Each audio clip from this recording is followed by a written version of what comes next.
Okay, today we have with us Dr. Daniel Gold.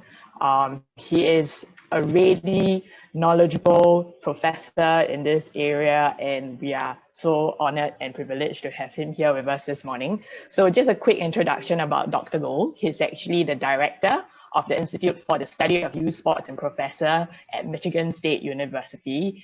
And he's an expert in sports psychology, of coaching and youth sports, and then has given more than 1,000 over clinics on this area in psychology. So ask as many questions as you want during this workshop, this presentation. We only have 1.5 hours, so we'll try to get the most out of it. And so probably a lot of the coaching materials that you have come across, if you see the name Gold, it's probably Dr. Dan. Yeah, so just a few admin and housekeeping matters. Okay. For those of you that are interested in the sports resilience package, okay. Yeah, for those of you that are interested in the sports resilience package, this is some of the conditions that you will have to meet in order to receive the $10 per hour. So I'll talk more about that later. So you basically have to attend the full CCE workshop on Zoom, and you have to pass a post-workshop quiz within 30 minutes of the session. All right. Okay. And also, let me go next. Okay, one conversation at a time. Please switch on your videos if you are speaking. You don't need to switch on all the time, but then when you're speaking and when we ask for classroom participation, please do participate, and please unmute yourselves and just have a good time interacting with Dr. Gold. All right. Okay, so without further ado, Dan, over to you, please. Okay, thank you. Good morning, everyone. Let me share my screen and hopefully we'll be able to go. There we go. Hopefully everyone can see that okay. I'm delighted to be here with you today. If I say good evening, it's evening here, it's morning where you are. So I'm a little off kilter there, but I'm really excited to talk to you about life skills and youth leadership through sport. Move our slide. So let's start off real quickly. Like, why should we develop life skills in the first place? As a coach, you have a lot to do. Get your athletes fit, teach them sports skills, coach them during competitions. Why the life skills? Well, it goes back. It probably goes back, if I knew Chinese, it probably goes back to what some early Chinese said, but I know the Greeks better. So Plato talked about the moral value of exercises and sports far outweigh the physical value. So he was saying that, hey, there's something you get from sport besides the physical value.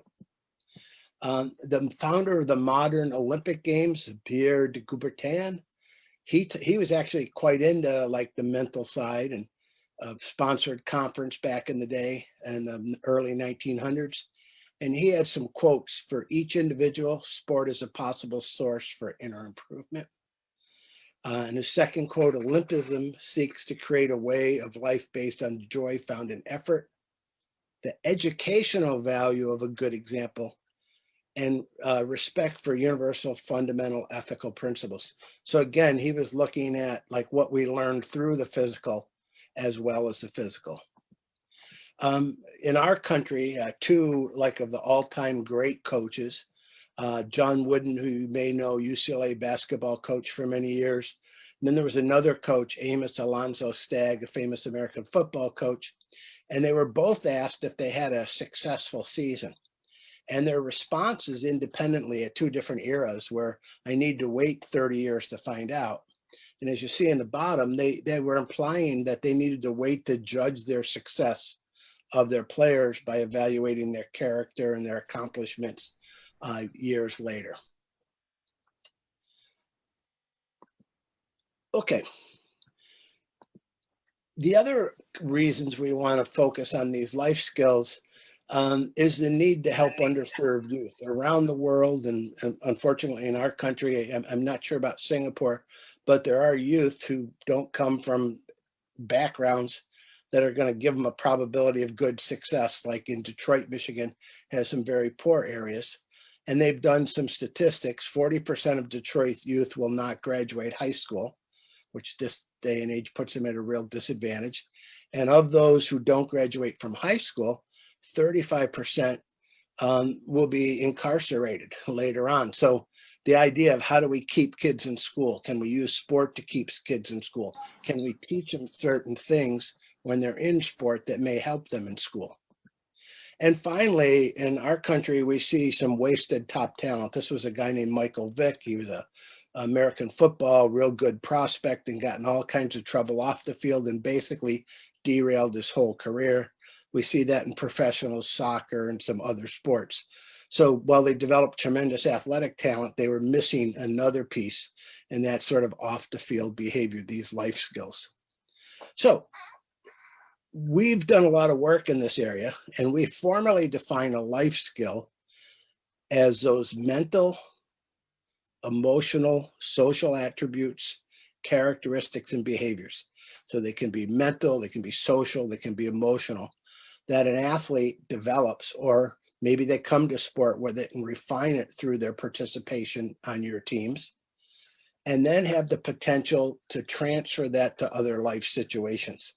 So down below, I have a laundry list of sort of potential life skills: ability to set and achieve goals, confidence, leadership, discipline, emotional control, teamwork, moral reasoning. These are just some of the ones that could be developed. But do athletes develop these or refine those through their sport participation? So I'm going to have you self-reflect, and you can kind of put this in the chat here, I thought. Just think for a minute. Think of your own sports career. What life skills did you develop as an athlete? So I was a wrestler. I think I learned how to work hard. I played American baseball. I think I learned something about teamwork. What about you? What do you think you learned? I'm just going to give you a minute or two. Just put some things in the chat relative to what you feel you developed through life skills.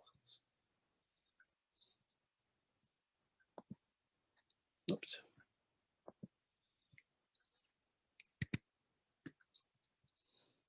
Just here, let me check the chat.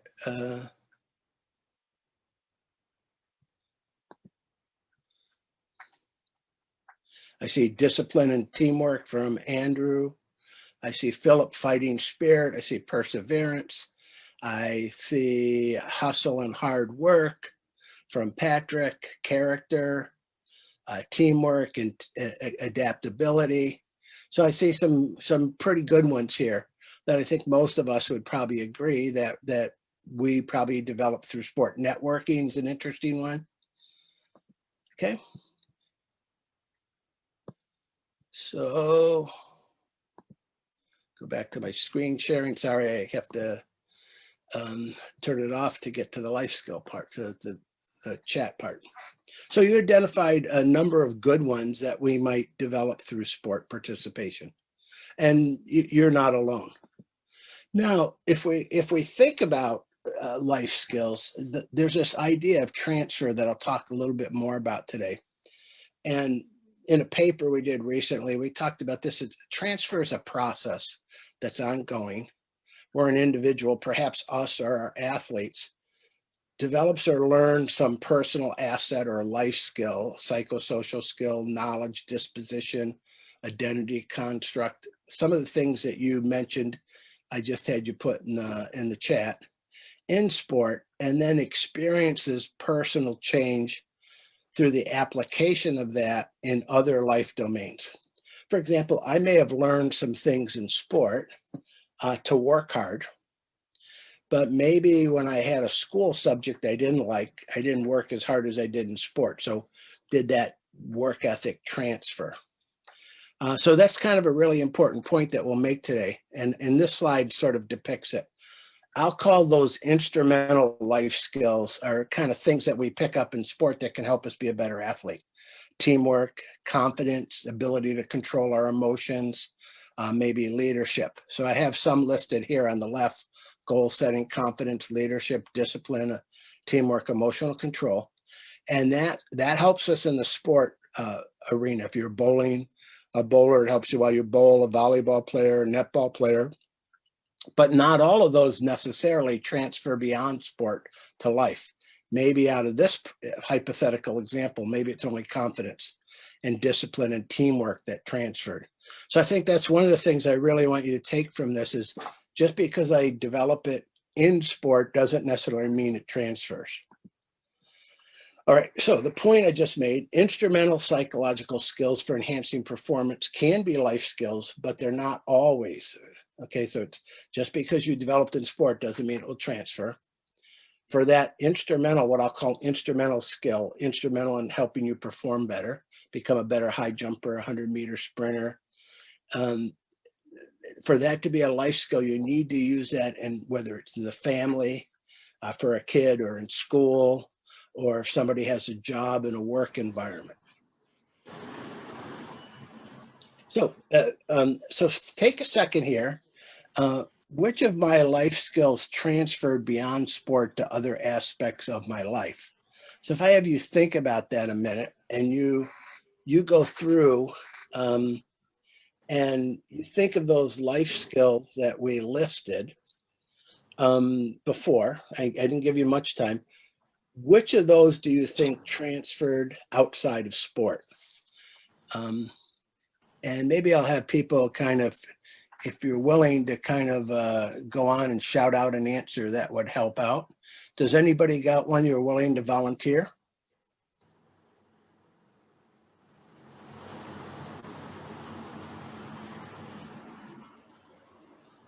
Sorry, I know we're in a large group. Anybody got one they're willing to share?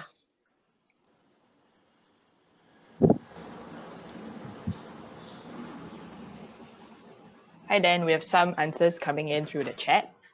Okay, can you yeah. read those for me? Yep. Because I have to turn those. We have risk-taking, self-improvement, communication, discipline, habits. Yeah. Okay, so those are all really good ones. Risk-taking, self-discipline, habits. But I'm sure you might have had some that didn't transfer as well. Okay, and then we want to keep that in mind, because sometimes I think if we love sport, which I do, we make this assumption somehow sport was good for me and my players may develop a certain skill, and that's automatically going to transfer, and that may never transfer. And we'll talk about what you can do as a coach to facilitate that process. Okay, why don't these transfer? Here's some things to think about. The athlete does not develop the instrumental psychological skill to begin with. I played with some athletes in my time, or I've seen athletes that I've been involved in coaching, and they sort of didn't get it, and they didn't learn emotional control. They didn't learn to work hard. They were kind of lazy. They maybe didn't learn to set goals. So it's possible the athlete didn't learn the lesson from the experience. The second bullet point, the athlete develops the instrumental psychological skill, but doesn't recognize it can be transferred beyond sport. A lot of my friends that I was just in a conference in Europe or on Zoom, and they all work with Olympic athletes. And a lot of times Olympic athletes will get out of sports, or a professional soccer player, and they don't realize that they have skills that they learned in sport that might apply in business or in other settings. So they don't really, the light never comes to them. They think they're sort of specific to sport. The third point, the athlete's not motivated to transfer the skill beyond sport. Hey, I don't need that. You know, we see that in some professional athletes in the US, or college athletes that are really good. All they care about is their sport. They don't care about school. They don't care about other things. So for them, they don't see a reason to transfer. The fourth point there, the transfer context is not conducive to supporting the use of the instrumental or life skill. Really good example about this. I may learn leadership from you on your team, and you may really do some things to teach me leadership. But then I get into a school situation if I'm a young person, and the teacher is very dictatorial and doesn't want to give me any leadership ability. And I try to lead, and then I get sort of criticized for it, or the teacher gets mad, then I'm probably not going to transfer to that setting. And we'll talk about that a little later with youth leadership. But You know, there are certain things that just may not transfer because the setting I'm going to isn't conducive to it. All right, so another reflective exercise I have here. Um, how did you learn or develop my life skills? So I've got this stick figure sitting down, and I just want you to think for a minute. You've all identified in the chat some life skills you learned, some that you transferred. But how did you learn them? How did you develop those? Where did they come from? Think a minute and jot a few things down in the chat for us, and I'll have Eliza maybe read some of them in a minute here that you felt. How did you learn these things? So if you put networking down, how did you learn to network? If you learned confidence, how did you learn to be confident? If you learned teamwork, how did somebody teach you? Did you pick it up on your own? How did that come about? If you learned emotional control. So take a few minutes and just kind of think about like how exactly those got developed.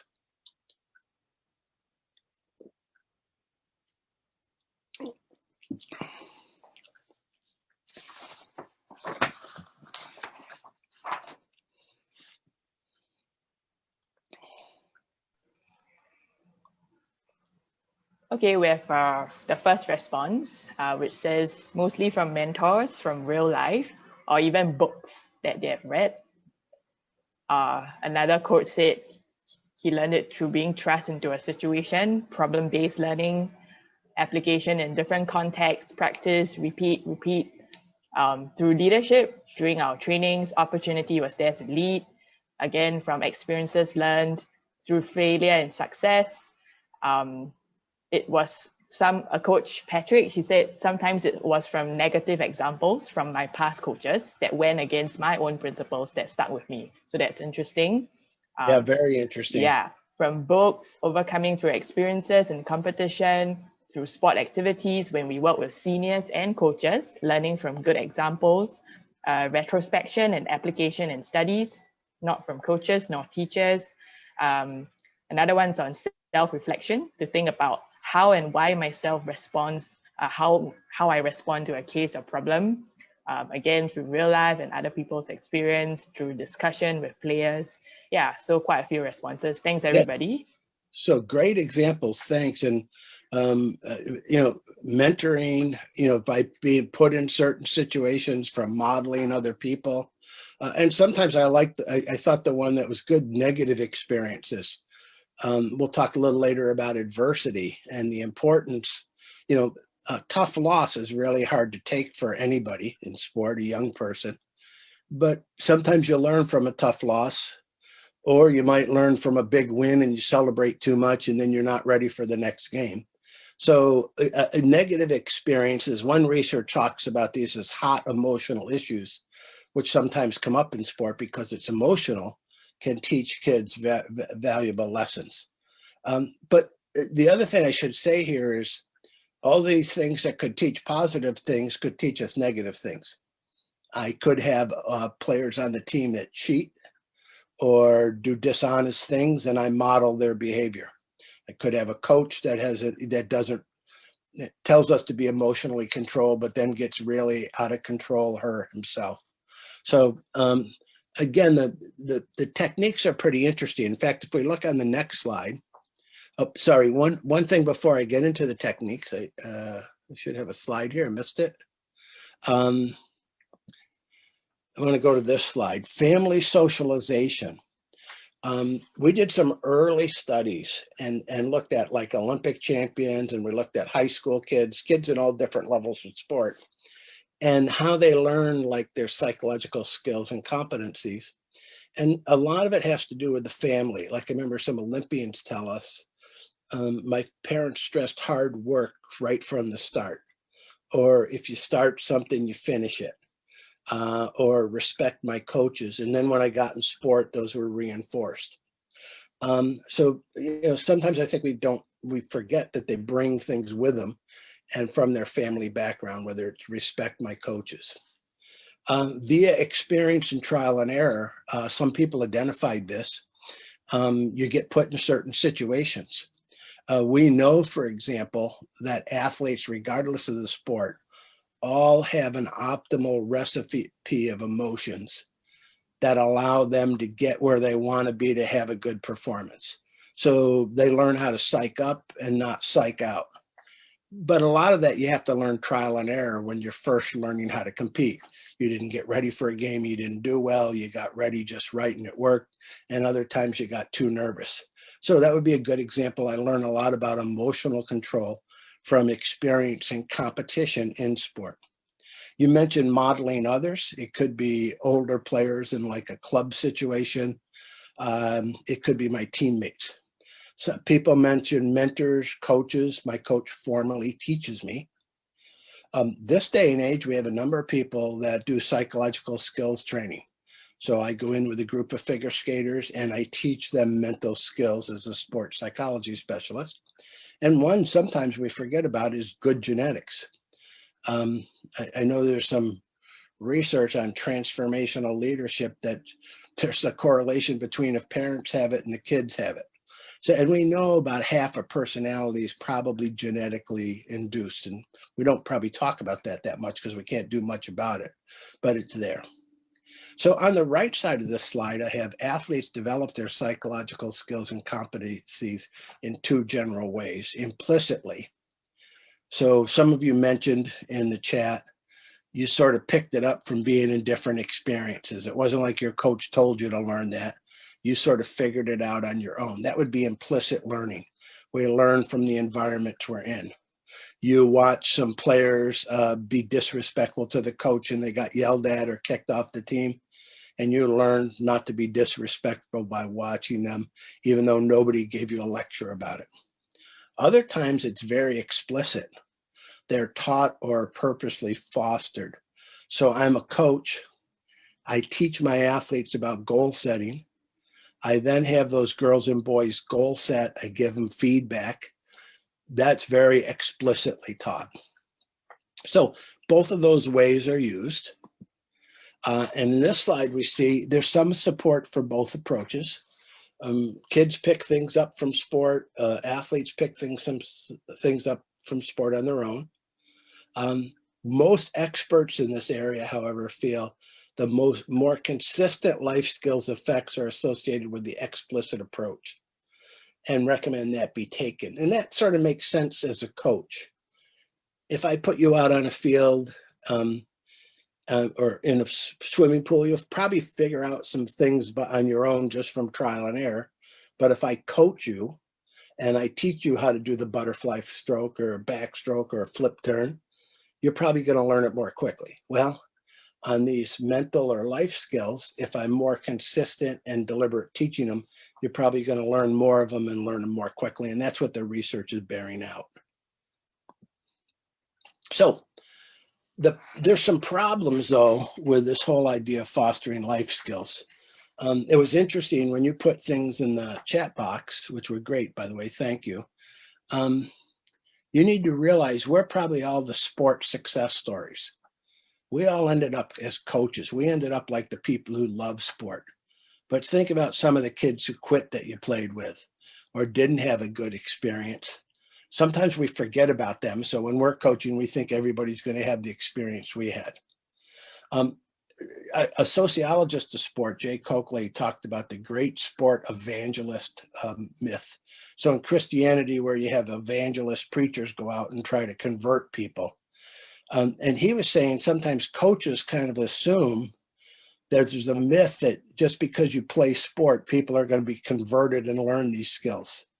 And it's true, some are learned implicitly, but probably not as much as we'd like. So this whole idea that if you're on my team, you're going to come out a better person with all these characteristics. You might come out with some, but it's unlikely as compared to if I actually teach them. Some coaches don't make life skills a priority. I mean, we've had some coaches say, I'm not interested in that. I want to win. I don't care about any of that crap. Let's go. Some athletes are so focused on performance, they're not interested in life skill development. I just want to perform and do it. Now, if the skill lines up perfectly with what they're doing and help them in performance, they might. but they may not be interested in transfer. A real good example is, most National Basketball Association players, NBA players, have tremendous psychological skills, but many of them don't transfer it. I think the last figure I saw is 50 or 60% of all NBA players are bankrupt 5 years out of the league. So the things they learned in sport that might help them, they don't seem to be able to apply to management in their lives with finances. Some athletes aren't aware that they develop life skills that can be transferred beyond sport. I mentioned that before. And coaches and other adults involved in sport don't know how to develop some of these. So you might know a kid, sometimes we tell a kid to relax. Now there's ways we can teach people to relax. So when we tell a high jumper, you have to jump higher, we usually give him or her some technique information about, their approach and what they do in the air and other type of things. We don't say just jump higher, but sometimes with mental skills, we say relax or other type of things. So we've done some research trying to equip coaches better to teach some of these skills. All right, what I want to do here, and then I'll get to some practical steps, then we'll do a breakout room.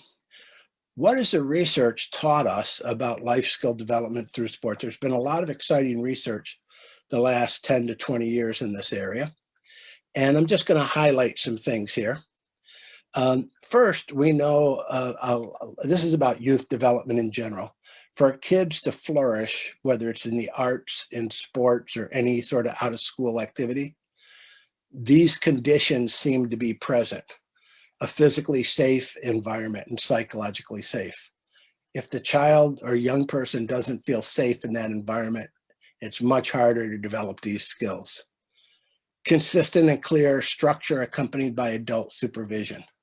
So the adults are not a dictator, but at the same time, they have some structure and the kids aren't running wild if it's young people. Supportive relationships. They feel they can tell their coach things. They trust their coach and their teammates. Opportunities to belong. They feel part of something bigger than themselves. Positive social norms. I remember some studies coming out of Danish football clubs that produce a lot of professional players, talent development wise. And the clubs have norms. And the norms are like hard work, be a good person, etc. And young players, as they come up through the system, sort of adapt to these norms versus a norm of being selfish. Efficacy of mattering. Individuals feel they matter. It's not just the best players. Skill building opportunities. They have opportunities to get better. We have a lot of those in sport. And integration of the family, school, and community. A good example would be about 10 years ago, I was in your country, which was a wonderful trip, by the way. I wish I was there right now. But COVID prevented that. I was in some elementary schools and they were, or middle schools, and they were emphasizing life skills. So they had slogans up on the wall. They were doing it in PE class. Well, if I'm working in a sport team and we're doing the same skills, there's a lot of integration between what the kids are getting told at school in physical education and then when they play their sport. You're more likely to have success by doing that. Some of the other findings, life skills are more than psychological skills and strategies. I'm starting to think the name life skills may not be as good because it makes it sound like it's a skill, like goal setting or using imagery, but it can be very dispositional and compromise almost worldviews and mindsets. We did a study of a coach that has these intense wrestling camps for high school boys, and they really work hard. And they develop a mindset that they need to work hard to achieve things, improve 1% every day. And when they go through this 2-week or 4-week camp, they come out believing they can attack the world because they don't give up, and other people will give up before they do. So it's not like a specific skill. It's more like a mindset they develop. They can be instrumental. I've given a lot of examples of that, like goal setting can help me in sport, can help me in life, teamwork, but they can also be moral in the sense of how I take victory and defeat. Do I dope? Do I take drugs? Do I cheat? You know, you could learn a lot about cheating in sport, or you could learn good moral behavior. The second point on the slide, life skills can be fostered via sport participation. We have good evidence of that now. Coaches must be careful not to buy into that sports evangelist myth that if you play sport, you're automatically going to be a good person. I remember going back to my high school days. I was a wrestler. One of the sports I played, the best wrestler we ever had in our school went to prison for murder after school.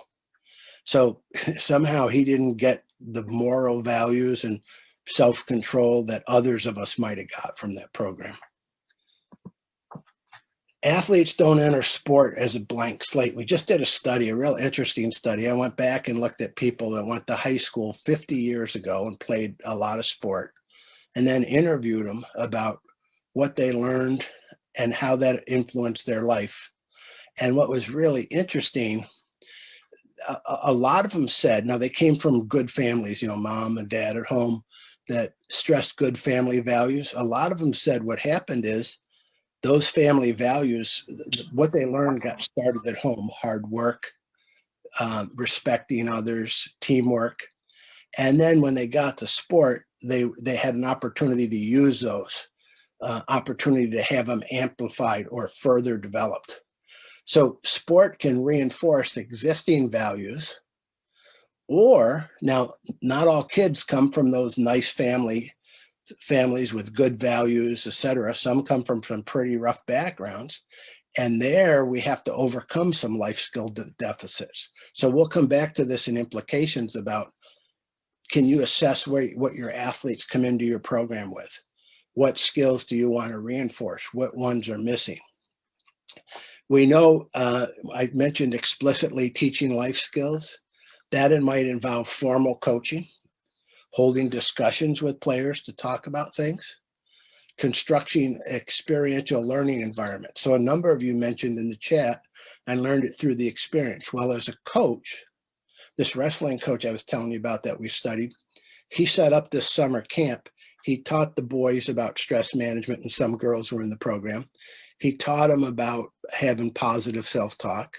He taught them about imagery, and then he'd put them in stressful situations that were really hard, that tested them, and then he'd remind them to use those skills in those settings. And recognize teaching and or coachable moments. Sport provides some great moments, some good, some bad, that you can step in and teach kids about, okay, hey, we won the championship, we should celebrate, but we should never put our teammate down. We should respect our competitor. Other teachable moments, somebody steals something. Okay, what do we learn from this today? How we react to an official's bad call on the field. The life skill transfer process often operates subconsciously, where individuals draw on their experiences that they've had in sport and apply them to new situations they encounter. This comes from the study we're just doing now, where we looked at these people who played sport 50 years ago. And some of them said, one played baseball and basketball in high school, and he later went on, started at the bottom, but being the president of a furniture company, design company. And he said, I wasn't the smartest, I wasn't the brightest, but there was a lot of pressure being the president of the company. And he couldn't put his finger on it, but he said somehow playing sport and having the ball and have to try to make the winning shot and being in pressure situations on the foul line, somehow he felt that equipped him better than other people he saw to handle changes in the work environment, like the company being bought and having a new boss and other kind of things. Second point, life lessons may lie dormant until something in life triggers them later. So we might learn things in sport and it might come back to us 20 years later. Oh, I remember, it was really hard back when I was in college and that happened. And again, this is tying into the transfer process and why it's a little hard to assess that. We know from the research there's key amplifiers of life skills. Coaches who have a philosophy that supports life skill development have kids with more life skills. So if a coach puts a priority on developing athletes as people, they tend to have more athletes with good skills. The stronger the coach-athlete relationship, the better the skills. Peers who value and demonstrate life skills tend to have teammates who have them. And the more engaged an athlete is into the sport program, the more he or she develops those skills. As you mentioned, and we mentioned earlier, it came up on the chats. Sometimes life skills are fostered from experience in adversity and failure. And in the US now, we have a lot of what we call helicopter parents, and they're trying to hover over the child and prevent the child from having any adversity or failure. And one thing we think sport can play a really important role, because kids are going to lose, they're going to fail, and they have to work through adversity. And you don't want your parents always swooping in, because then they don't learn how to deal with it. A great example is the pandemic. There's a lot of adversity and your parents can't fix it.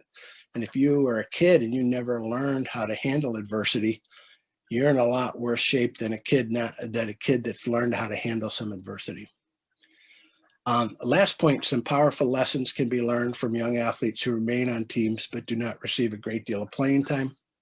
In the US, we see a lot of kids and their parents want to pull kids off teams if they're not getting a lot of playing time. Now, we know that's good motivationally to get athletes playing time, but they can't always play. And we're finding that some of the athletes that we interviewed over the 50 years in that one study I was saying learned quite a bit from sitting on the bench, and then later applied it to business and management and other kind of skills. So trying to encourage parents that, hey, you can get lessons even if you're not getting a lot of playing time. All right, let me finish and then we'll do a quick breakout. Steps to teach to coaching life skills. So I'm going to quickly go through 9 steps. If you want to teach life skills, you're probably doing some of these, but some may be new and might augment it. Assess the athlete's current level of life skills and openness to further developing them. We know from some of our studies, some kids are much more open to these mental sort of lessons than others. And when they're open, they get more from it.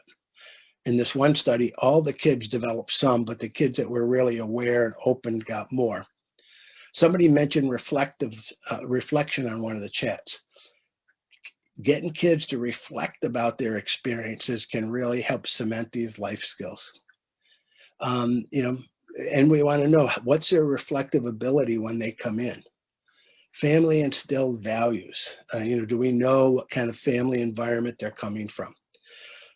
This isn't always easy to do, but finding out a little bit about your players, where they're coming from, what they bring to the table regarding their mental games. Then we want to create a conducive environment for life skill development. We know in sport, it's part of sport to compete and win and lose. But we also know in this literature, coaches who do what they call in the literature a mastery or a task or self-referenced motivational climate have athletes who develop more life skills. And that's a climate where you judge your success by how well you're improving relative to your own performance, and yet not just through winning. We also know that leads to better motivation. Creating a caring climate. Some of the research shows coaches who greet each kid by their name every practice, or show an interest in all the kids. More kids in those programs learn life skills. Peer support that I mentioned before. We've talked about using intentional strategies.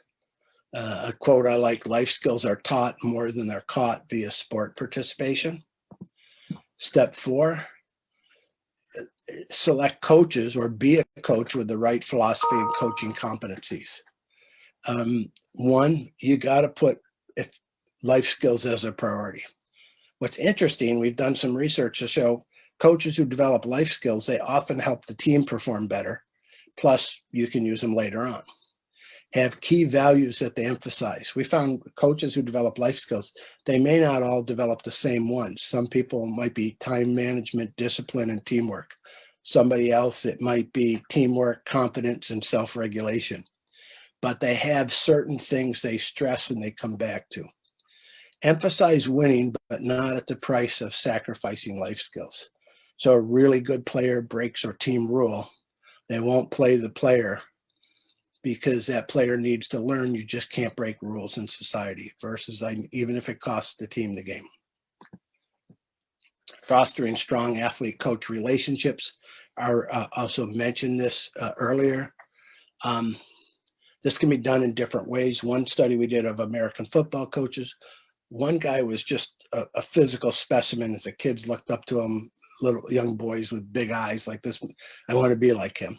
Another guy was a little scrawny guy, but he had great communication skills with the kids. Both got big effects, but they did it in different ways. So you can build relationships in different ways. Coordinate life skill development efforts with other individuals. Get the parents on board to reinforce what you're trying to do, reinforce what they're trying to do. Get the school, as I mentioned before, or religious organizations, if that's a link you can make. Emphasize the use of reflection on the part of athletes.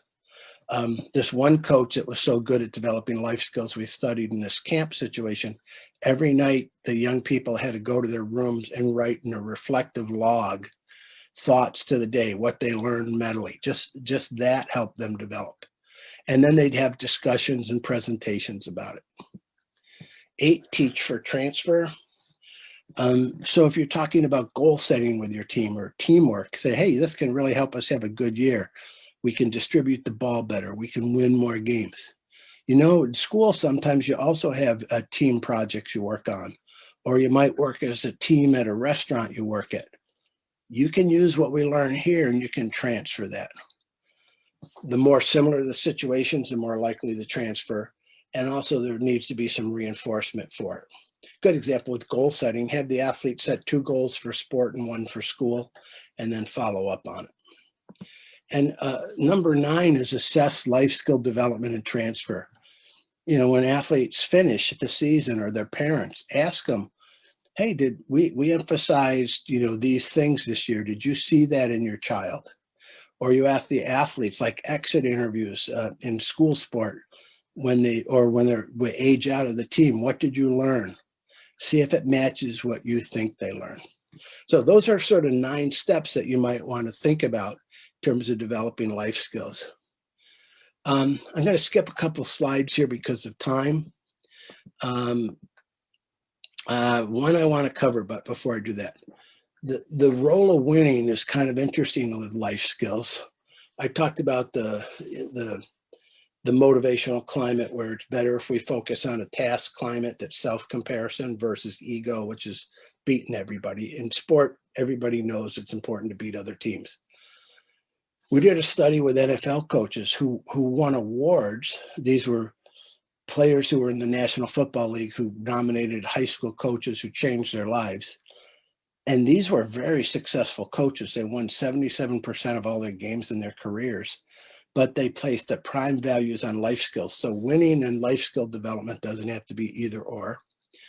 In fact, point 4 there, we did a study and found in Canada, university coaches recruited athletes with good life skills.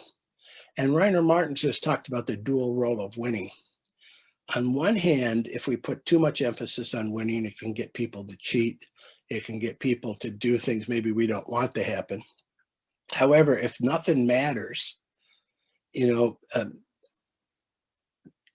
you're not tempted. So you might learn a bigger lesson by learning, you know, when it really was important not to cheat because there was a big advantage if you did it. That might be a more important lesson than if it really didn't matter. All right, now this is what I want to do. We won't have a lot of time for this, maybe 10 minutes, but I want to do some breakout rooms. And in the breakout rooms, I want you to think about what we learned in the first 40 minutes of this presentation, these steps. And I want you to think about how can you incorporate something we talked about in your coaching? What are you going to do to coach differently after attending this session? What appeals to you? What might work? So, Elisa, can we go to the breakout rooms now? Yeah, so just before we break everybody into the breakout rooms, when you are assigned your breakout rooms, please turn on all your video cameras, I think. Or if you can't turn on your camera, please at least say hi so that people know you're there, okay? And then I think we'll be breaking you up in about groups of 5. So self-facilitate and then think about the question that Dan asked, based on all that he has presented so far, what are some of the steps that you will actually take to incorporate in your own coaching? All That right. might be good to go Yeah. around and have every person just quickly in a minute say what's one thing they think they could use, then have a discussion about it. Yeah. So just do like a quick, everybody just say a one-liner and then just discuss. All right. Diana, can you break them up into their breakout rooms? And then after that, please come back. We'll bring everybody back to the main room for part 2 of the session. So this is only the end of part 1. All right. Okay. So yeah, we'll open the rooms now.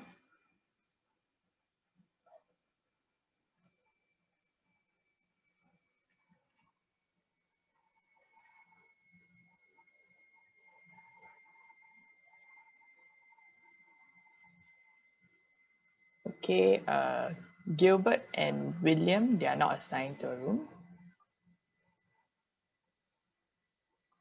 Shui as well. Okay, for our audience that is probably watching this session live on Facebook, you could also take some time to reflect on the question that Dan asked to discuss. So based on all that he has presented, what are some of the steps that you would actually take to incorporate in your coaching in order to develop life skills? So you could type in the chat. I have my colleague Shane, who's actually helping to type in the chat. So you can take the discussion on the Facebook chat as well.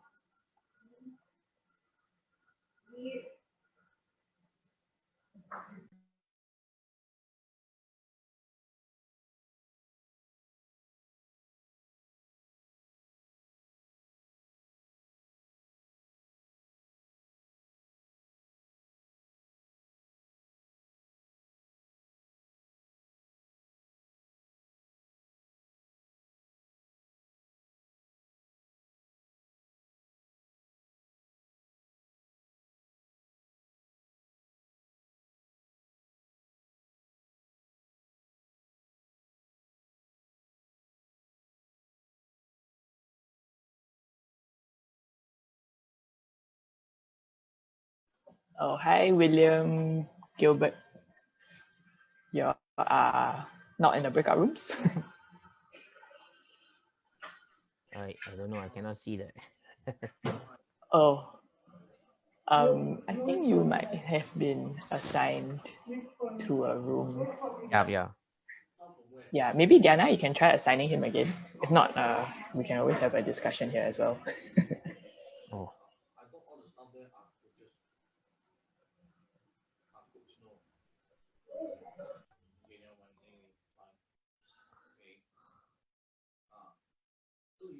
Maybe while waiting for her to assign you, we can just have a discussion. Because no problem. But by the way, my name there I put William, but I cannot change to my full name.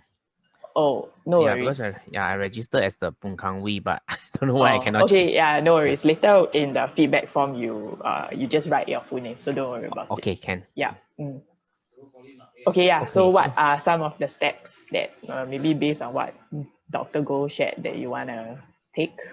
Okay, frankly speaking, because I'm not very good in my English, so that's why I'm trying to understand what he is talking and then trying to go through your chat group also. Okay. Yeah, because I'm not so educated in English, so I'm trying to learn. Yeah. Don't worry, we'll share the slides after this. Yeah. Okay. So what I learned is that okay, we actually need to how to say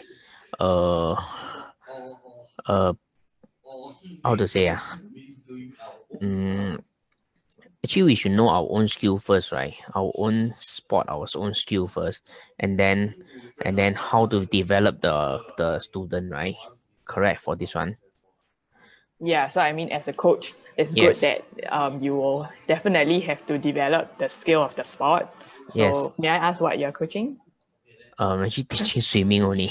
Oh yeah. So Yeah. but that's fine. Every sport Yes. can teach life skills. Yes. So like for the sport of swimming, Okay. for example, you definitely need to teach the kid the basic swimming skills.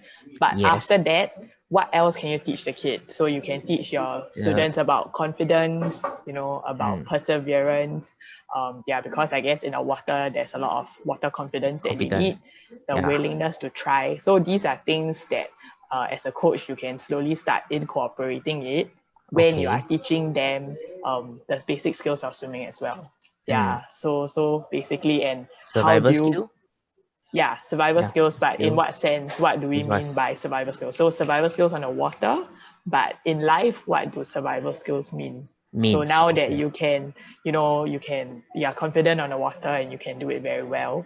How else can you help the kid to say, okay, I think you did really well today. You're really confident. How can you maybe apply this to your schoolwork, or in other parts of your life? So that's what we mean by life skills. So whatever they learn in sport, as a coach, you can prompt them to say, how can you best transfer this to other aspects of your life? Oh, okay.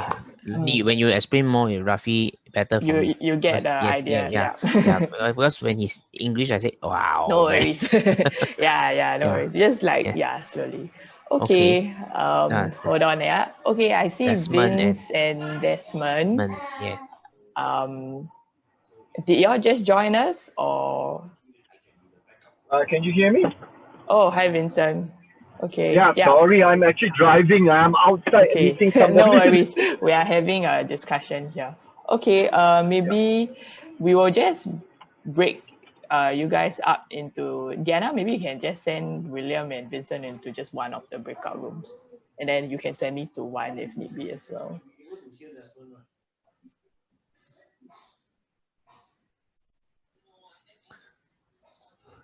Skills. Maybe can we bring everybody back in 1 minute, Diana? Yeah. I think we can close the breakout rooms.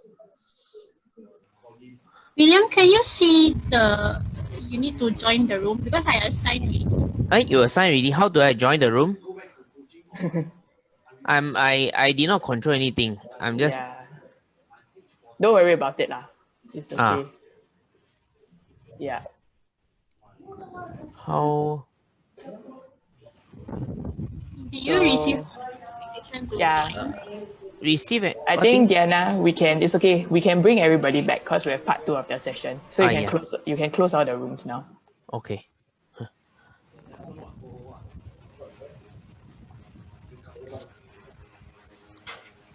Closing the rooms. Yep, you can close the rooms now. Yeah, give them like a minute. Yeah. Okay, thank you. Thank you. Thank you. Yeah. Okay. Break out already. Everybody is coming back. Yeah, coming back. Yeah.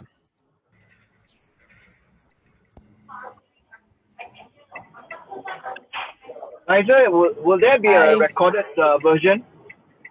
Yeah, we will. It's actually live on Facebook, so you can actually rewatch it. Yeah. Okay. Yeah. So I'm actually driving, so I'm gonna get myself out. Yeah.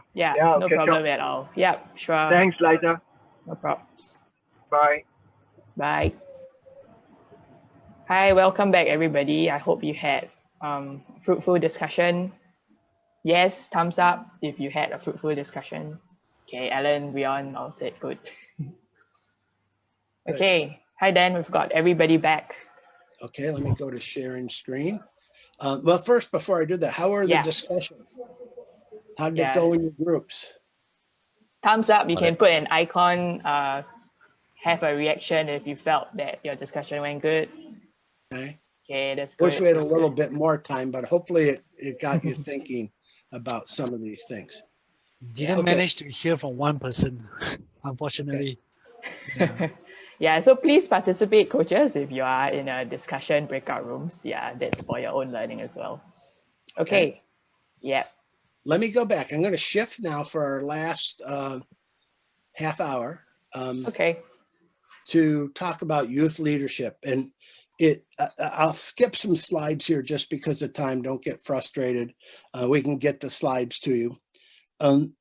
But I've been interested in youth leadership, probably because when I was a young person, I was a captain and nobody told me how to do it in my sport and in a couple sports. And then I did okay, but I think I could do better later on in life when I learned about leadership if somebody helped me along the way. So this presentation in the US, remember our sports are tied pretty closely to our schools. And it really focuses on the sport captaincy experience. And I know the Singapore context may be a little different, but whenever you're trying to teach players to be leaders or a captain of a team, these same principles would apply. And they actually dovetail very nicely into the life skills part. Now, what is leadership? This book in North America, Northhouse, is kind of a basic college book on leadership. And they talk leadership's a complex process. So we talk about leaders, we talk about it, but it's a complex process that involves the effort of an individual to help groups identify and achieve personal and group goals. So we're going to have a new president in the United States. He's going to, one of his themes is, how do I bring people together in a very split country? How do I identify common goals?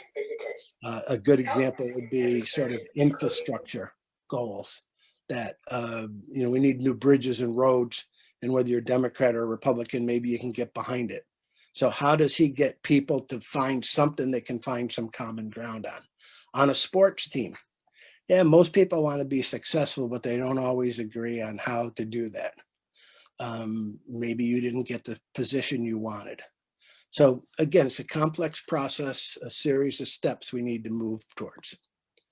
I'm going to talk about some studies our research team's been doing the last 10 years, tell you what we learned, and especially outline implications for coaching and teaching. These were done with the Michigan High School Athletic Association. Our state has about 700,000 high school athletes. A lot of our sports are in the schools, and they were running, started about 10 years ago, a one-day captain's leadership conference where a school would bring a captain from softball, baseball, basketball, volleyball, swimming to a site, and we'd have like 100 kids there, and we'd talk about leadership for that day and what leadership was. So we started doing these, and I got involved through them. And then I started saying, well, okay, we're doing them, but we don't really know what's going on out there. So we started a series of applied research studies. And actually, this dates me. You can tell because it's a black and white picture. But many, many years ago, this is when I was 16 years old, and I was a high school football captain in America. And I think I did an okay job. I was a hard worker. I didn't get into trouble. But I didn't know how to handle players who weren't motivated. Or I wasn't always sure, if guys weren't pulling their weight, how to deal with it. So I think I go back to why I got interested in this is I wish somebody could have helped me more with that dimension, my coaches, because sport was very important to me. So we did a whole series of studies with young people learning leadership.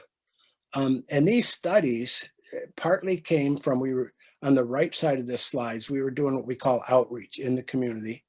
We were doing these captains courses for the high school kids.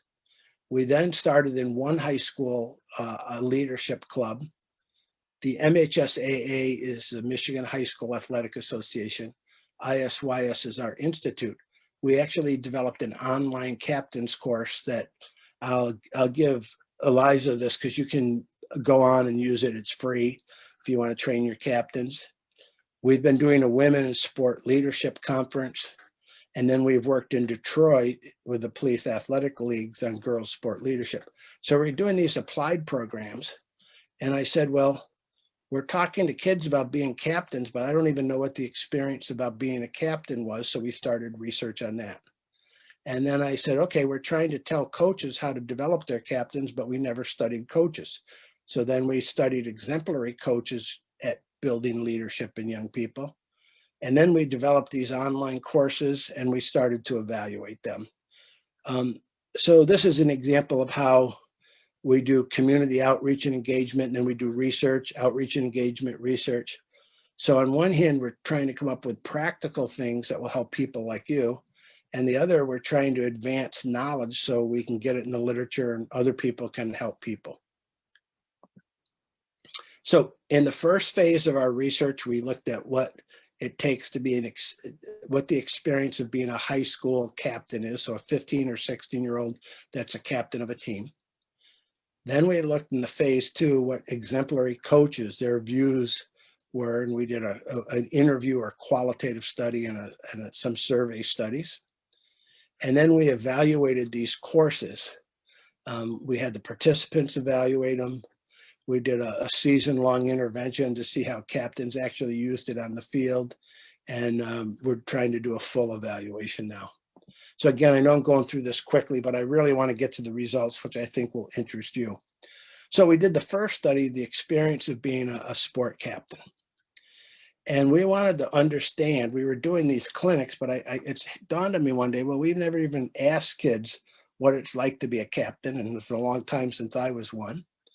So we did interviews with 13 former high school captains. They were in first year of college, 7 males, 6 females. And we asked about the roles and duties, their leadership ability, how it was developed, attitudes towards leadership, things like this. And I'm just going to give you the sort of the bottom line. When asked what the duties they were expected to do as a high school captain, so you're anywhere from a 16 to 17-year-old, they said, I had to help organize the team. I had to set an example. Some felt they needed to mentally prepare their teammates for competition. Some felt they needed to motivate and encourage their teammates, provide feedback, provide support and mentorship, to enforce and confront if people weren't doing their jobs, to facilitate relationships and to be vocal. So the first thing that hit me from doing this study, that's a lot to ask of a 15 or 16-year-old.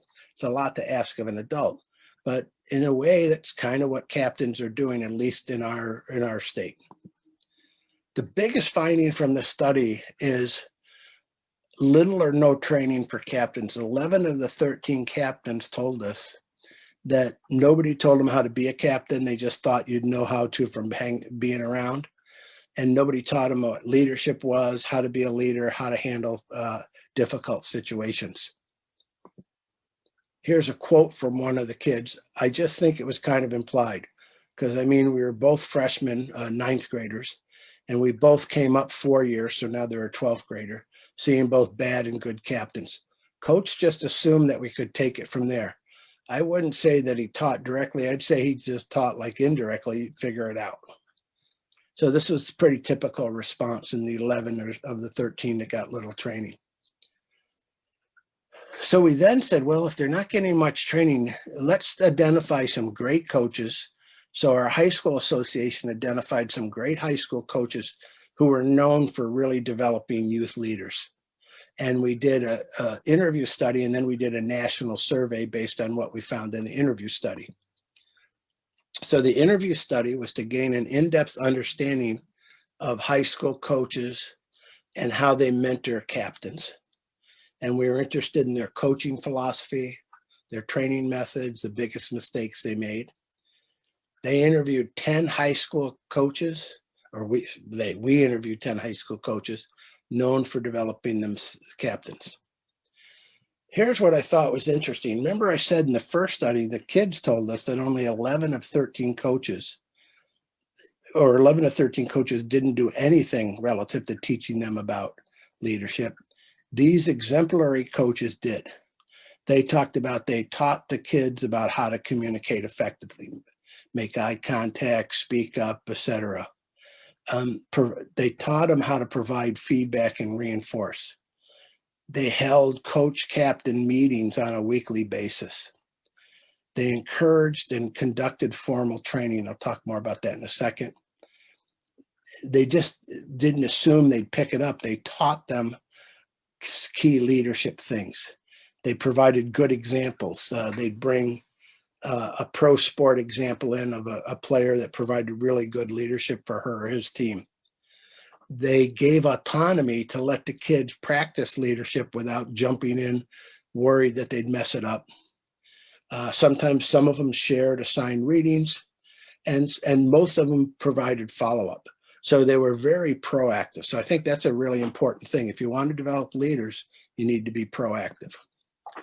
Here's an example from one of the coaches. We run a 10-week leadership class with my seniors, the 12th graders at school. Part of what we use is this guy's book, Jeff Jansen's book on team captains. Every week we go through a chapter. Sometimes I teach it, and this is what I thought was real interesting. Sometimes I make the students teach it as part of to the rest of the seniors.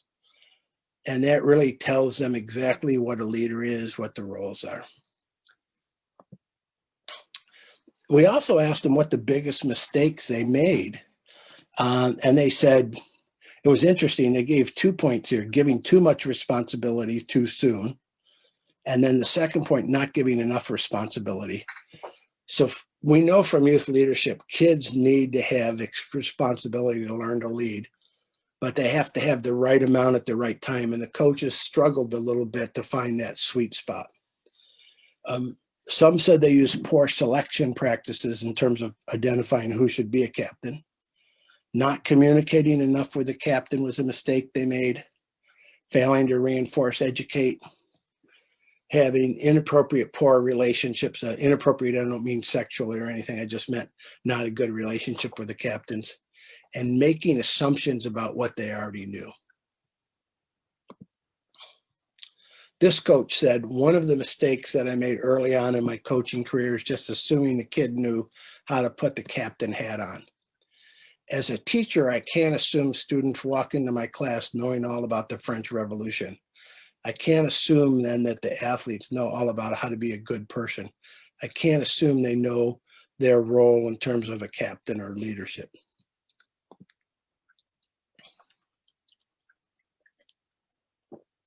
Some recommendations when we asked them, what would you recommend to other coaches who wanted to do a lot with youth leadership? They said develop a strong leadership philosophy. So have thought out, like, what is a leader for me? What characteristics do I want my leaders to have? How am I willing to give them some real responsibilities and not jump in because they'll mess it up? Am I proactive? Am I going to teach them something before I give them those responsibilities? Am I going to empower them? The next study we did was with high school coaches' views of the youth training and leadership development of team captains. So we took what we got in that interview study and we said, well, that's only 10 coaches. How do we know what they're saying is generalizable to a lot of other coaches? So we did a study where we surveyed a large group of coaches, high school coaches, and we asked them about the training and leadership development of captains. And then we looked at whether this changed as a function of demographics, leadership styles, coaching confidence.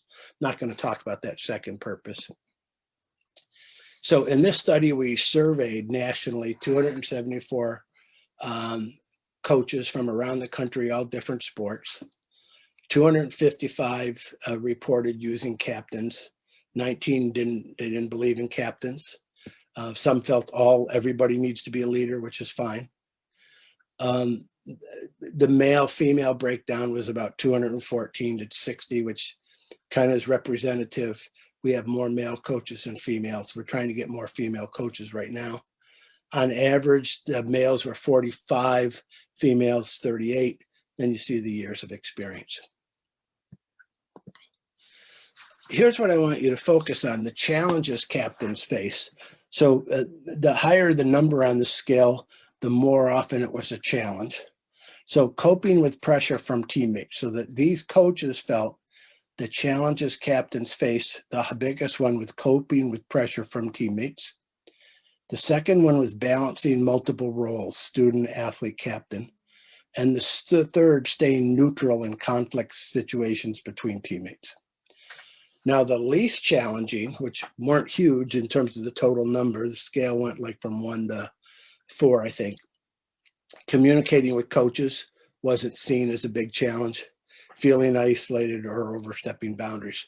So this kind of tells us what coaches feel their captains are struggling with: coping with pressure, balancing roles, staying neutral. The mistakes the coaches most often made, and again, the questions for this survey came from that qualitative study we did.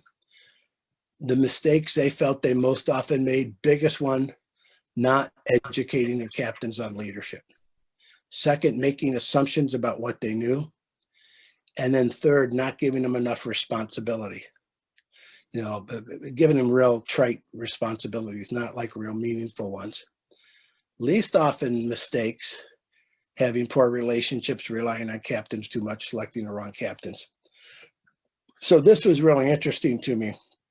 This not giving enough responsibility, I think, is really critical. As a sport coach, you really need to think about this. We know kids won't learn leadership unless they get some real responsibilities. But that we also know as a coach, you want to win, there's pressures to do well, etc. So you need to really think out, like, what areas can I give some real responsibilities that I'm not going to panic if it's not going to happen well, because kids will make mistakes, and then all of a sudden jump in and intervene and not let them kind of carry out those responsibilities. So really thinking about that is important.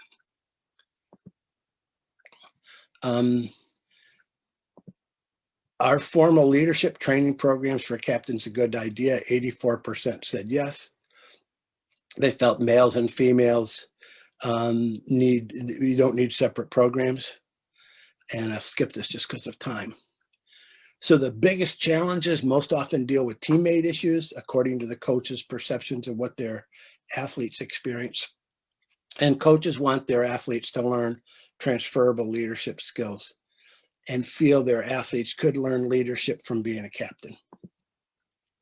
Topics that would be most important to include if you do captain's training: what it means to be a leader, how to serve as a liaison between the coach and the team, how to mediate conflict between teammates, which, if you think about it, that's asking a lot for a young person. But boy, what a skill if they can learn that through sport. How to confront teammates, when and how to take risks. Somebody had mentioned earlier when I asked what they learned about taking risks.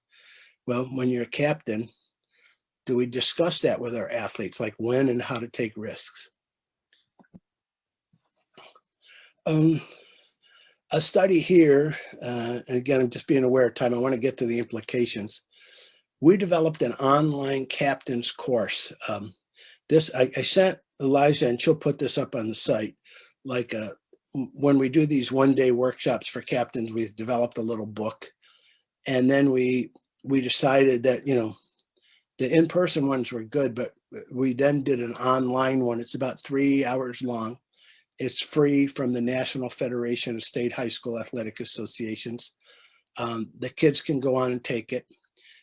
We've had about 50,000 kids go on, and we've had about 25,000 complete it.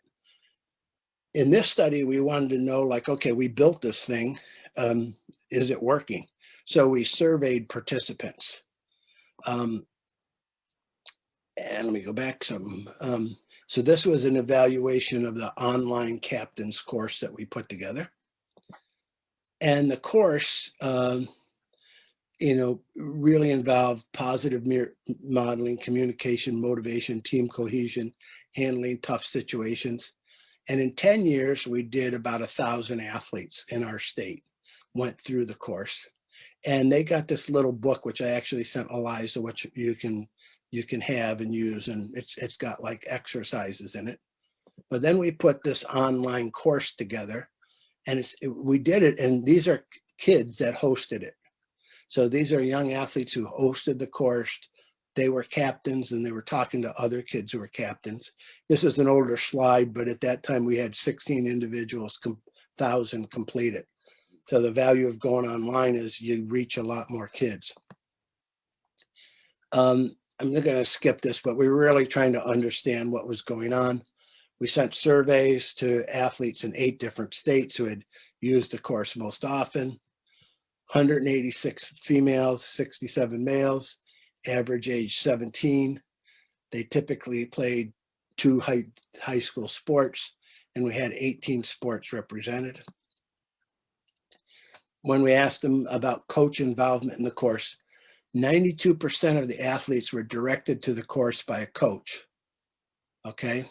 Either the coach recommended and typically required it. And 33% followed up with athletes after completing the course. This is really important. If you do captain's training, what we found in this is most of the kids who complete it have a coach who, one, recommended it and then followed up to see how they were doing. And then ideally after the course sat down and asked what they learned from it. So I think some coaches just, oh, go take this. Half those kids don't finish. But if a coach is really involved, you get a lot out of it. When we asked how useful it was, so this was a scale that went not at all to extremely very. And I think 3 was the top. So we got pretty good usefulness ratings from the young people. We asked them to cite an example of what they were able to use. Positive peer modeling, some of them picked up. Communication, motivation, team cohesion, the importance of that. And we have something that's really popular, handling tough situations. I'm going to skip some of these because of time. It just says the course was effective. What was missing from the course? They wanted an opportunity to practice leadership skills in the community, which I understand where they're coming from, but that's pretty impossible to do in an online course. So it probably means if a coach, I'd want to follow up. More actionable strategies, more specific, realistic scenarios regarding dealing with conflict. That was a big one. Ways to navigate conflict with the coach when there are problems. So what if you have a coach and you and the coach aren't communicating very well? How do you work through that as a young person? Overall, the conclusion, the course was very useful in the eyes of the majority of the kids who took it. The coaches and athletic directors primarily got them to the course if they were to finish it, monitored it. The course could use improvement in the area of conflict resolution. Finally, the last set of studies we're just finishing now were case studies where we had students take the course and then actually go out and be a captain for that year. And we evaluated it. So I'm going to just skip to some of the results here. We had 12 team captains in junior varsity and varsity sports. They were all in the sport of lacrosse. And we followed them across the season. So they took a short leadership survey and we interviewed them. Then they took the course online. Then they completed a leadership survey and interview. Then they met to discuss the course with the coach. This was supposed to happen, didn't happen in a few cases. The athlete was interviewed about the season. We then did a check-in interview during the season every month and then post-season. So we're really trying to see what they learned. And I'm just going to give you sort of the bottom line here. They told us ways to make that course useful, to make the concepts more sport specific, which is interesting, more strategies to implement motivation, communication, conflict. They want like specific things they can do, how to deal with pressure from coaches. As we're coaches, sometimes we don't think of that. And this is not coach specifically pressuring, but just maybe not good communication between the athlete and coach. Additional ways to motivate teammates. This is more, choose your own adventure. Whoops, I'm skipping a few here. More self-reflection and ways to navigate co-captains. Okay, so I want to get to the kind of final part here because we're running out of time. Sorry about the speed I'm going, but I know there's some people taking this for credit and we want to get through the whole thing. Some steps to developing youth leadership. There's some models of youth leadership which show that kids just don't learn leadership like turning a light switch on. They develop through stages. Some of you, if you're trained in physical education, might be familiar with Hellison's personal and social responsibility model. And he says that kids develop through 5 levels of personal and social responsibility. Level 1, they need to respect the rights and feelings of others. Then if they respect other people, then they can participate with effort. Then they become self-directed. Then they help others with leadership. And then they transfer that leadership to other situations. So this is the model where kids work through here. And he's got some books on this, and he talks about like strategies for each of these. Well, they've linked this, Tom Martinick has, to leadership. So a kid needs to learn how to take responsibility first, then leadership awareness, then cross-age leadership, where older kids are leading younger kids, and then sort of self-actualized. So these are sort of developmental models to think about youth leadership. One that I really like comes from a youth leadership book in general, not sport specific, by Van Linton and Furtman. And they talk about like leadership unfolds in stages.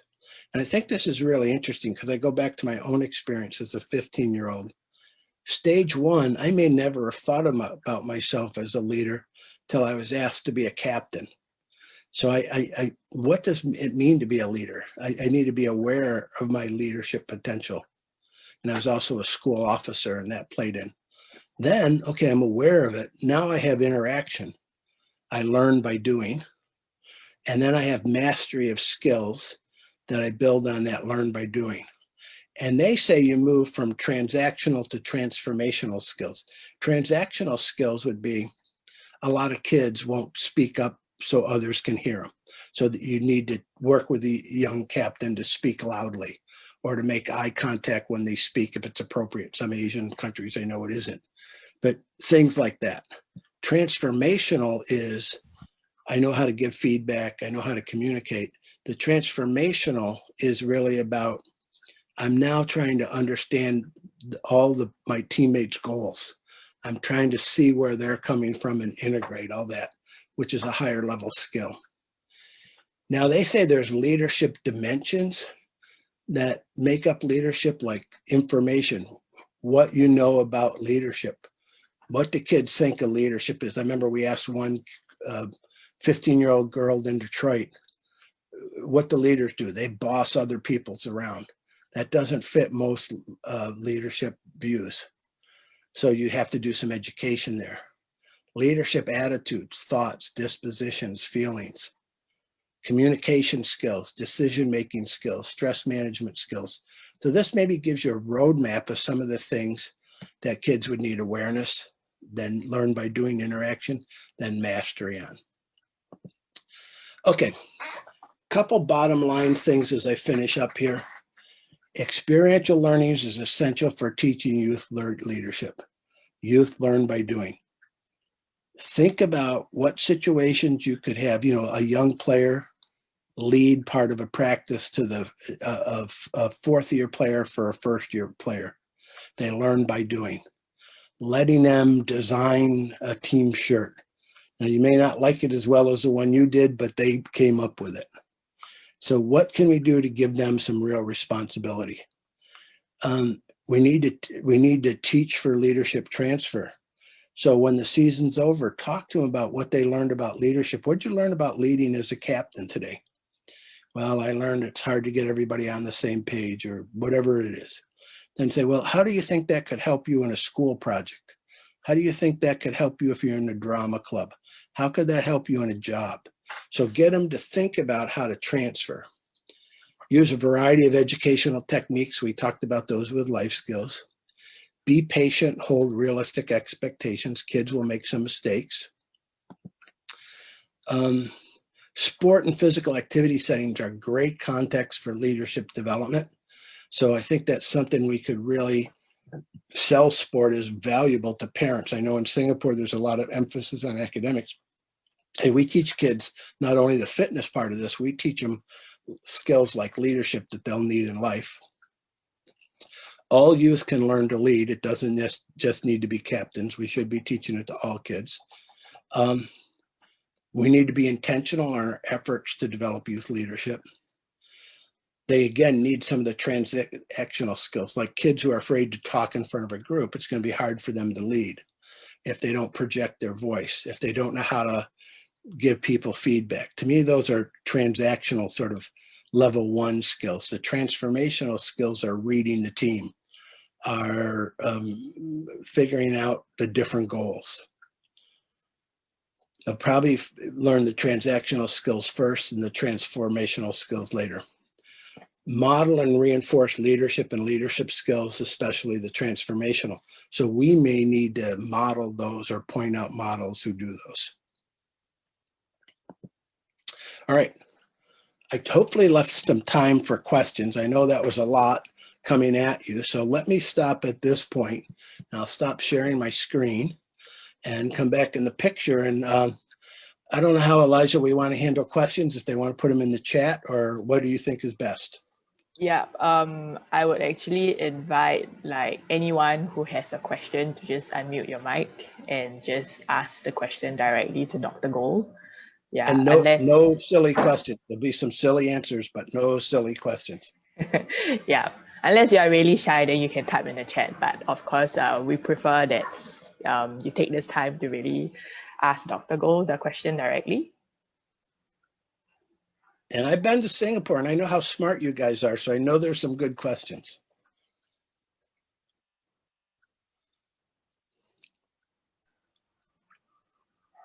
No questions? Really? You can type in the chat as well if, yeah. I can start the ball rolling. Oh, Azhar, okay, sure. Hi, Dan, how are you? Good, how are you? I'm good, thanks. Thanks for sharing this with us. I mean, I just reflected on the question that you asked earlier about, you know, if we go back in time and ask ourselves whether our coaches have taught us all those life skills. And I must say that I struggle to recall a coach that did this to me. And I think later on you shared that some of the skills could have been taught, but we just never thought of it as an athlete. And perhaps that's because it is not deliberate, or it wasn't deliberate back then. So one of the takeaways that I had from the earlier sharing is that perhaps we need to be a lot more deliberate.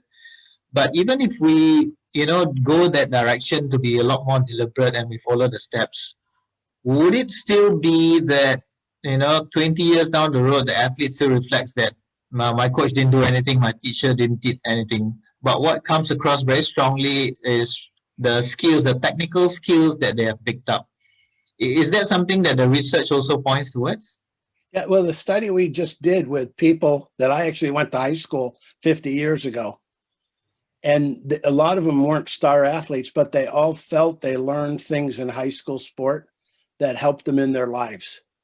One talked about he learned goal setting in sport, and he helped teach his son who had trouble with spelling by setting goals. Another one said he learned about teamwork, and he ended up an electrician, and he had a team of people working for him, and he had like a problem between two employees, and he, from what he learned in sport about getting along and how to kind of negotiate that and coach people through it, he used that. So I'm a total believer, and I know in my own life, I learned some bad things from coaches. I had some coaches I learned no life skills from, and I have some that I keep in contact today. They're 82, and I call them, and I learned a lot of life skills from them, and some of it was implicit, and the one I learned the most was a little more explicit. And that was the sport I didn't play much. I sat with him on the bench quite a bit, and he explained things to me. And it's funny that a lot of kids that end up becoming sport captains, their coaches have more adult-like conversations with them. So I think we can do a lot here. First, if you do a really good job, if you're a good person as a coach, you're structured, you're organized, you got to teach your sport skills. You don't need to teach a million life skills. You might pick 2 or 3 that are really important to you: discipline, being on time, whatever it is. Then you want to talk about them, reinforce them, do it. You don't have to do a ton here, but just some things I think they'll remember. I think a lot of the literature is showing us that. But again, not all kids will get the lesson. It's sort of like if I teach, math. Some kids will remember what we did, others won't. as we go forward. Yeah, so the question I had in mind is, as coaches, and many of us here are coaches, would it therefore be a good strategy if we teach those values in the context of sport, and then connect that back to what and how they can apply it in their daily lives, as a student or whatever? Yeah, I think that's exactly. So you might be working with a high jumper and you have them do imagery, and you're helping them, do imagery so they jump better. And you might ask the question, could you use imagery outside of sport? Could you ever use imagery? Well, there's a girl I like that I'm nervous about asking out. Well, before you call her up, or I don't know, they text probably now, it's not calling, but can you do imagery and imagine what it would be like? Or I get really nervous when I have to present in class. So I think sometimes coaches just asking like, okay, we learned this in sport. Could this apply to school? Could this apply if they have a job? Could this apply? We've had some kids report, coaches have taught them like how to handle confrontation. And one kid told us, well, I do better with my mom at home. I don't argue as much. I learned in camp that, you got to take responsibility for your actions. And then getting really mad doesn't solve anything. So he improved his relationships with his mom from what he learned in sport. But I think by coaches asking that and thinking that, I think the biggest mistake is we assume they learned it in sport and they're going to use it somewhere else. The really brilliant kid will. But the average kid, you're probably going to have to help it along. Yeah, so that was my reflection, because then if you do that and then 20 years down the road, you ask that same question to us, did we learn anything from sport that we apply in other aspects of our lives? Then we'll probably say yes, because that connection was already made by the coach at that point in time. Yeah. And I can go back to my Mr. Simmons and Coach Simmons and Coach Curley, who I still keep in contact with, 50 years later. Coach Curley, the best coach I ever had, I didn't play much. He taught me a lot about the psychology of excellence. Our team was always like 500, and he started making us wear practice uniforms. He walked a little different. He said, we need to first look like winners when we get off the bus. And looking back, I learned, he didn't give us big lectures, but I learned a lot from him. Line up, it was baseball, line the bats up. We're going to be organized. We're going to be ready for all situations. And I run my research team at the university now using some of the same principles I got from him at 17. Thanks so much for that, Dan. I won't monopolize the conversation. I'll let the others ask questions. Okay. Okay, I have one question that came through the chat. Probably I'm concerned about time, so that will be maybe the last question for now. For the rest of you, if you have any other burning questions, I think we could stay back maybe just a quick 10 to 15 minutes if you have any other burning questions to ask Dan. Okay, so this question is from Diamond So.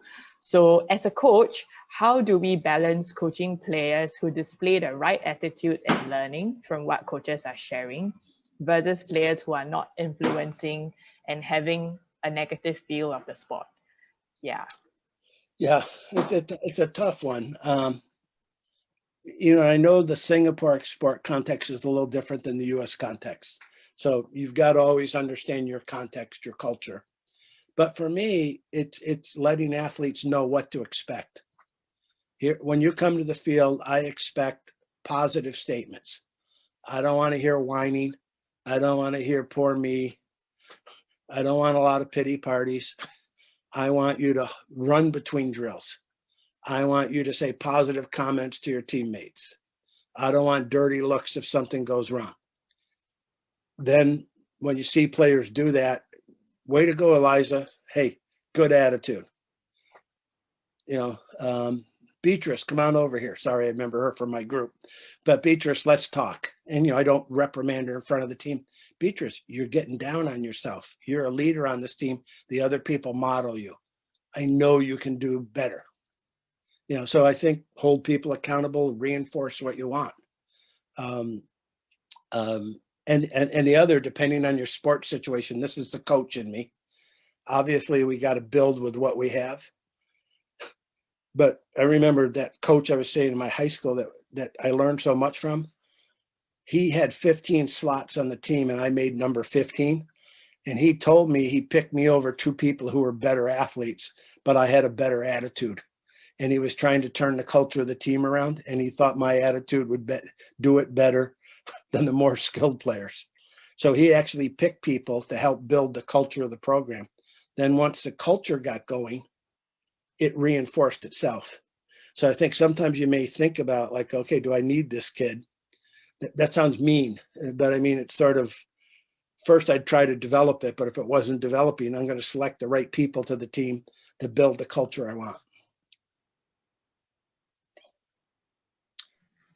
Other thoughts? Yep. Thanks for that, Dan. Yeah, Diamond, I hope that helped to answer your question. Okay, so yeah, maybe it's 11:10, so I just want to get everybody to thank Dr. Gold for his time. It's actually like, it's 11 a.m. for us, but it's 11 p.m. for him. Okay, so let's give like a thumbs up to Dr. Gold. Yeah, clap, whichever. Thanks, everybody. Yeah, so before we go off,